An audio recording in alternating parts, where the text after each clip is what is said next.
Oke, kita mulai.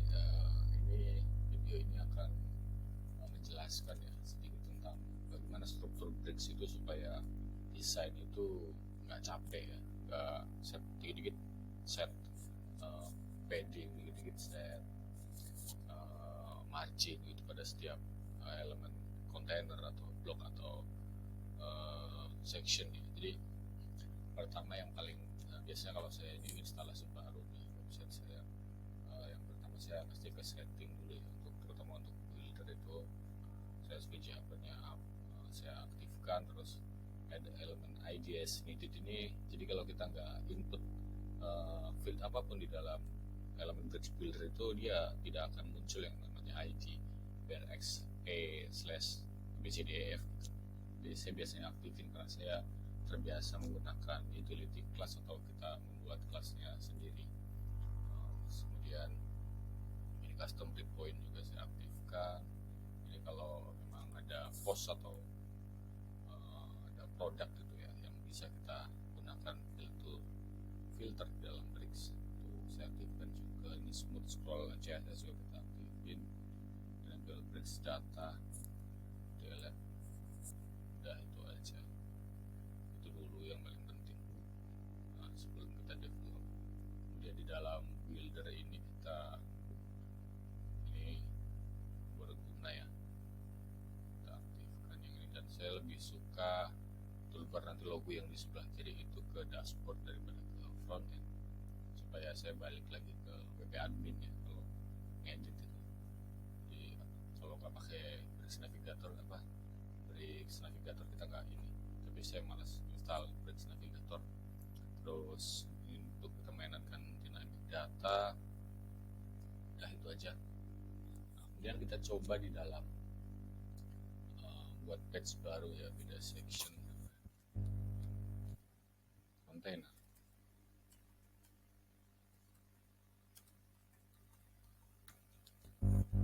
Kita publish aja. Jadi buat bricks ini dia udah live ya. Jadi saat kita pertama kali membuat halaman dari bricks itu kita pasti dapat blank canvas seperti ini ya. Blank canvas ini ternyata banyak teman-teman yang masih belum bisa membedakan ya, apa sih bedanya section, container, block, dan div. Ini kelihatannya sepele, tapi ini adalah main komponen utama ya di dalam bricks yang akan kita, kalau kita mau bikin elemen apa aja itu sebetulnya cukup dengan mereka berempat ini gitu.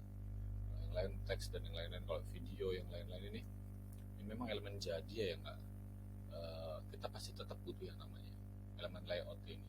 Jadi ketika kita pertama kali bikin section pasti dia akan muncul ya, section seperti ini. Ini nggak kelihatan karena ini kan kosong ya, style semua. Jadi sebelum kita beralih ke developing ini adalah kita pertama kali adalah setup di theme style-nya. Kalau kita belum bikin theme style, kita bikin theme style dulu, namanya Nudin.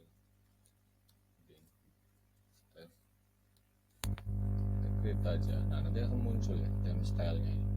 Di dalam template condition ini jadi kita bisa sebetulnya membuat theme style itu banyak untuk beberapa halaman gitu. Tinggal atur aja, kalau ini kan untuk semuanya. Misalkan halaman card dengan halaman home itu berbeda settingan kontainernya ya, itu bisa kita buat dari theme style, global theme style. Nah, yang pertama itu di general ini kan ada set background. Set background kan bagi body, kalau kita pakai variable as dari core framework kebetulan pakai. Ini kan ada bagi body di sini. Ini kita pengaturan juga pengaturan warna. Tapi saya tidak spesifik di dalam di video kali ini, hanya akan membahas soal struktur section, container, block, dan div yang banyak yang tukar-tukar ini. Jadi container di dalam container, div, block, kalau blok di dalam blok, karena blok itu kan sifatnya div biasa yang lebarnya adalah 100% ya, jadi nggak masalah. Tapi kalau kontainer ini kita menemukan elemen section. Yang namanya section ini dia adalah full screen width VW, view width 100 VW dia lebarnya tuh. Jadi seberapa lebarnya si screen atau monitor, entah itu HP, entah itu laptop, entah itu komputer ya. Jadi section ini 100%. Ini default ya. Jadi kita pahami dulu defaultnya si bricks ini. width-nya adalah 100% total full width. Kemudian di dalam section ini ada elemen kontainer, ini bawaan default. Kenapa elemen kontainer hanya seukuran ini? Jadi di dalam global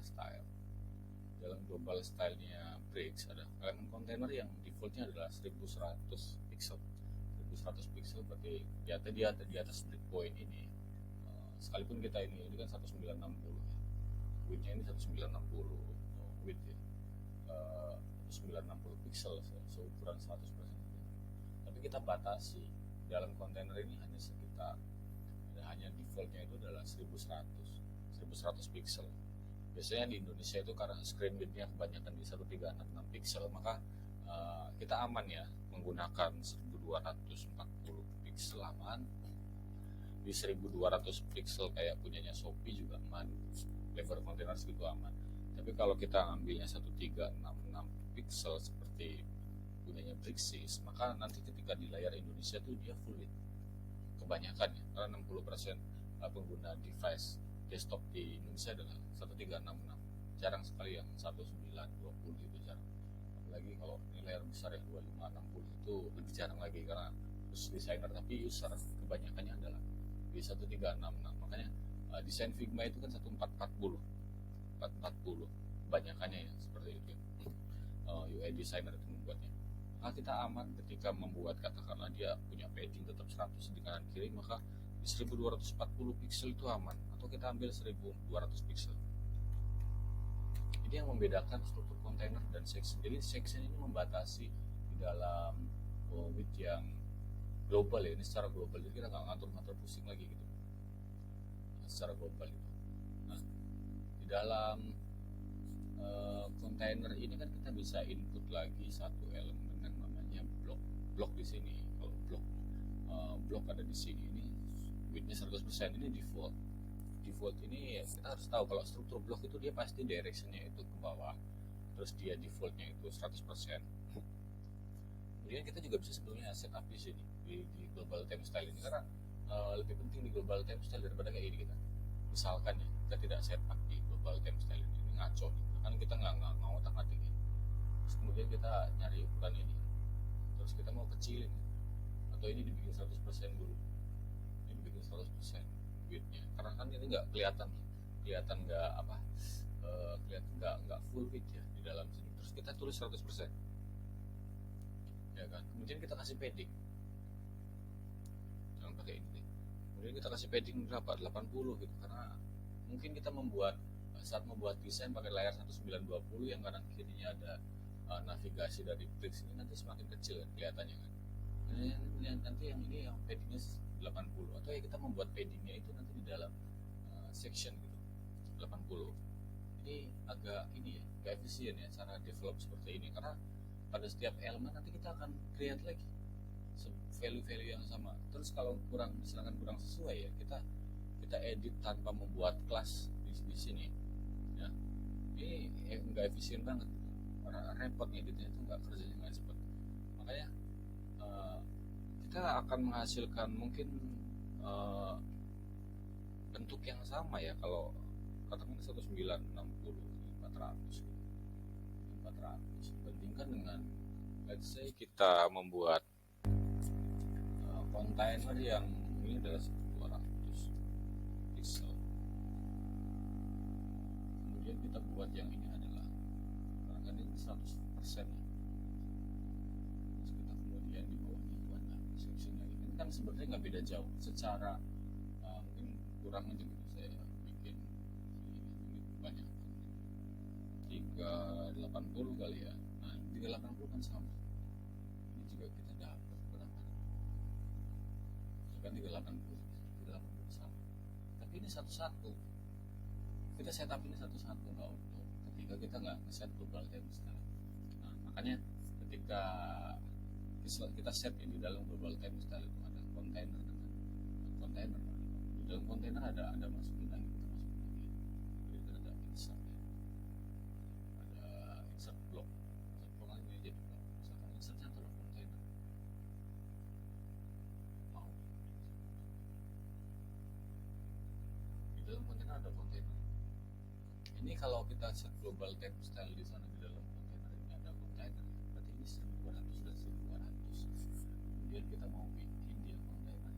itu misalkan jadi 2 kolom, katakanlah jadi seperti ini. It's okay, ini adalah kita bisa ya, ini nggak apa-apa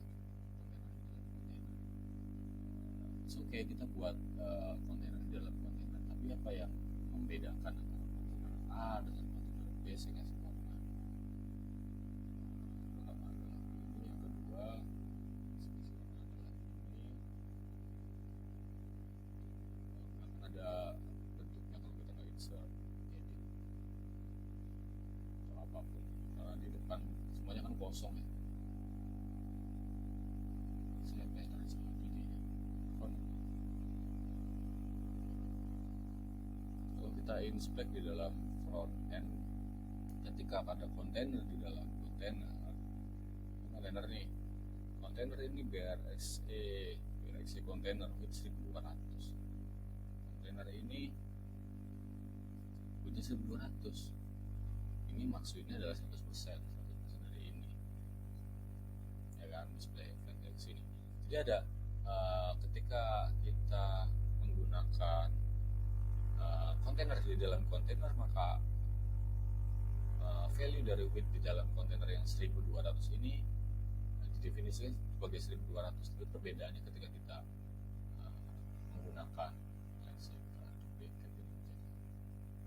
kan kontainer ya, kemudian saya convert ini jadi block, saya convert, outputnya sama, tapi yang membedakan ini kontainer ya, nanti saya kontainer, bedain lagi warnanya supaya jelas ya.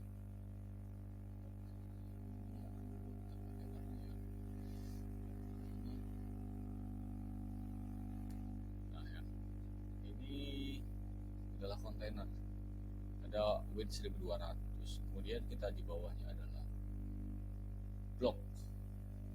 Blok ini max width-nya adalah 100%. Jadi nggak perlu ada value 1200 itu lagi di dalam wrapper si blok ini. Dan ini juga muncul ID karena kita nggak pakai kelas.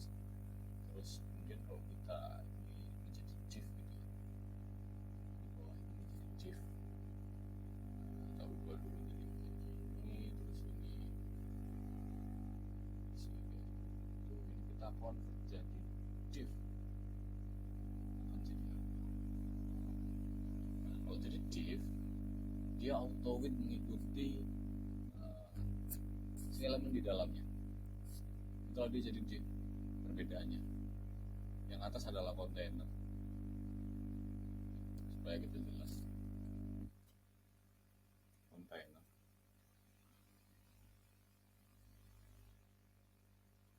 kontainer, blok,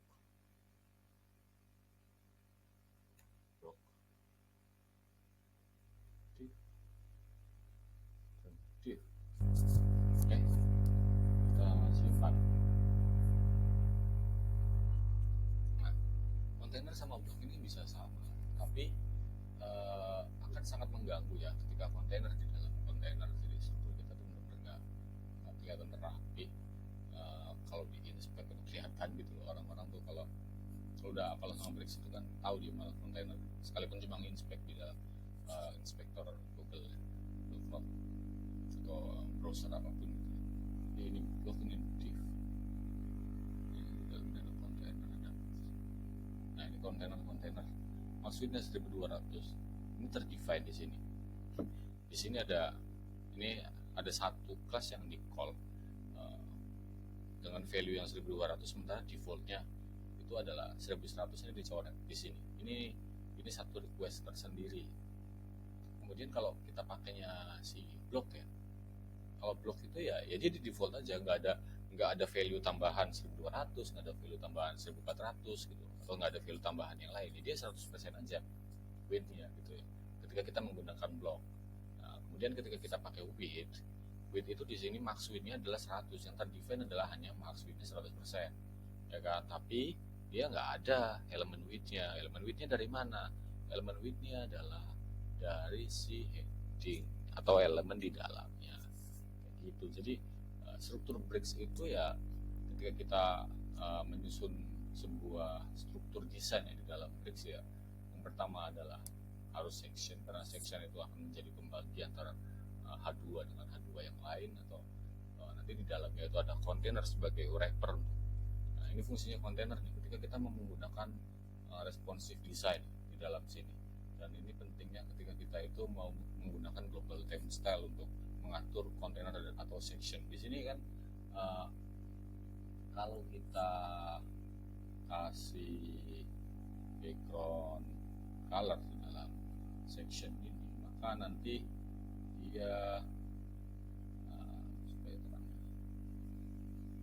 ini ada ini section ini saya kasih warna hitam backgroundnya.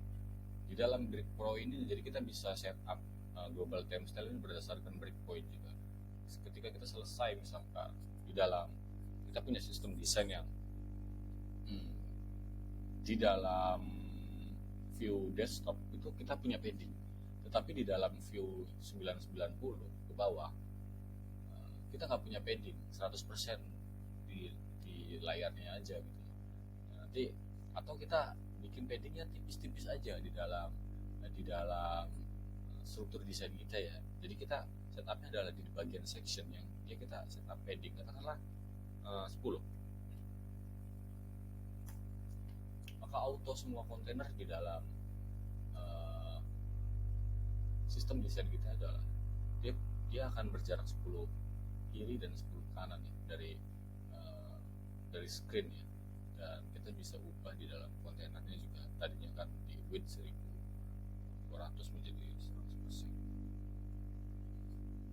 Oke, kemudian misalkan kita di dalam struktur mobile atau struktur yang lainnya, kita tidak mau ada padding di kanan atau kiri supaya bisa 100% width, maka kita perlu tinggal kita nolkan dan nanti akan berubah-ubah ya. Jadi di dalam desktop kita punya paddingnya itu tergantung dari screen width-nya ya, tapi kita batasi kontainer ini menjadi hanya 1200. Kemudian ketika beralih dimensi ke yang lebih kecil, dia akan punya padding sebesar 10 pixel kanan kiri. Kemudian ketika ada di tablet ya, di tablet itu kita full kosong gitu, full width di dalam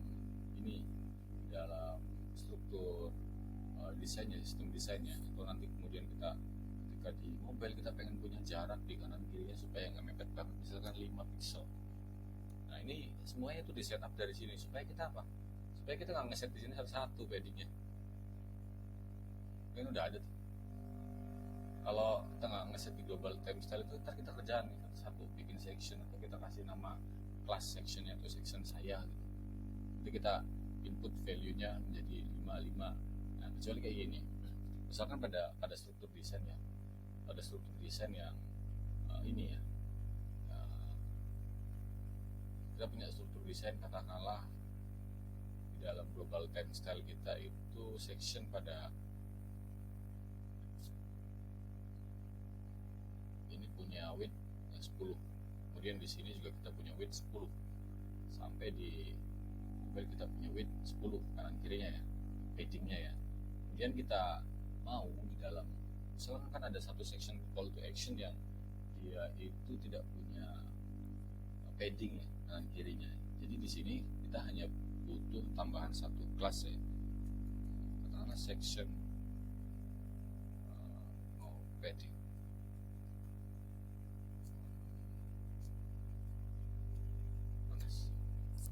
Nggak ada paddingnya di dalam S, tapi pada breakpoint di mobile. Jadi kita setup di sini, tambahin aja, tapi dia akan tetap di sini punya padding. Kalau kita duplicate di section ini, kemudian kita hapus kelas yang ini, nah ini bedanya. Ini section biasa, ini section yang ada paddingnya. Nah sampai di sini mungkin kalau ada pertanyaan, ketik aja kolom komentar aja di bawah. Oke, sekian dari saya. Kita lihat di depan kayak apa, kita lihat responsif. Nah compile, kita upload punya EPN semua default 1024. Nah, nanti adjustment ada di grid point ini. Thank you.